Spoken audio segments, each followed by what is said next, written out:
Au lendemain des événements qui ont mis la capitale sénégalaise sens dessus-dessous, le ministère de l'Urbanisme, du Logement et de l'Hygiène publique sort les gros moyens pour nettoyer Dakar. L'opération a démarré au niveau du boulevard Charles de Gaulle, l'université Cheikh Anta Diop, le quartier des HLM où les épaves de véhicules calcinés, des troncs d'arbres et les débris qui jonchaient le sol ont été tout simplement enlevés. Le ministre Abdoulaye Seydou Sow, accompagné du directeur général du cadre de vie et du coordinateur de l'UCG, s'est également rendu dans la banlieue aux Parcelles Assainies. À Guédiawaye et Pikine, les gros moyens ont été déployés afin de faciliter la circulation des véhicules et des personnes. On a déployé un nombre d'environ 200 personnes et plus 10 encadrements. Donc on a déployé sur toutes les grandes artères au niveau de Guédiawaye qui concerne un linéaire d'environ 20 km. Rond-point Béthio jusqu'au rond-point Canada, du rond-point Canada jusqu'à marché Boubès, tournal Seigne Assane, mairie Wakhinane Nimzat, arrêt Dial Mbaye.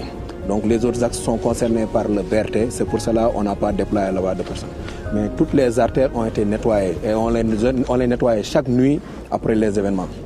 Donc pour être à jour, on a tout nettoyé sur Guédiawaye. Donc toutes les artères sont libres actuellement, les populations peuvent vaquer à leurs occupations normalement.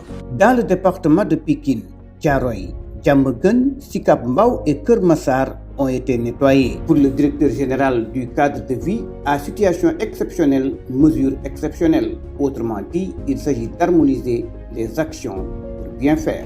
À la suite des récents affrontements survenus dans notre pays, le chef de l'État a donné une instruction au ministre de l'Urbanisme, du Logement et de l'Hygiène publique pour que l'ensemble des artères obstruées soient vraiment nettoyées.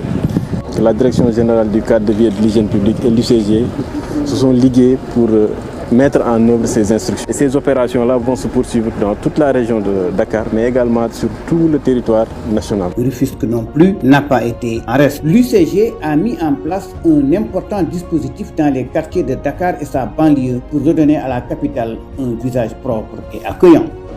De manière générale, à chaque fois que l'on constate des dégradations, on intervient notamment pour corriger. Depuis le début de ces manifestations, nous avions l'habitude d'intervenir, l'ensemble des équipes du ministère, aussi bien la direction générale du cadre de vie du CG. Nous intervenions sur les différents théâtres d'opération, souvent la nuit pour corriger. Donc c'est pour ça qu'il n'y a pas eu d'accumulation en réalité, ce qui nous a permis très rapidement de maîtriser à nouveau les grandes affaires de Dakar. Donc effectivement, nous avions anticipé là-dessus. Le ministère de l'Urbanisme, du Logement et de l'Hygiène publique, conformément à la politique du Sénégal zéro déchet déclinée par le président de la République Macky Sall, ne ménage aucun effort pour perpétuer ces opérations de désencombrement, de nettoiement et d'aménagement des espaces publics avec un suivi constant pour améliorer le cadre de vie des Sénégalais. di gërëm ci président de la République ci jàpp bi mu jàpp ndax saa yu jooyee suñu bëggee jooy sax suñu gersoo seen ka daw na indi ko. kon donc loolu ñu ngi lay wax ne li nga koy jox mu ngi koy indi ci ñun li mu lay wax ñun ñoo koy wax moom da lay jottali suñu wax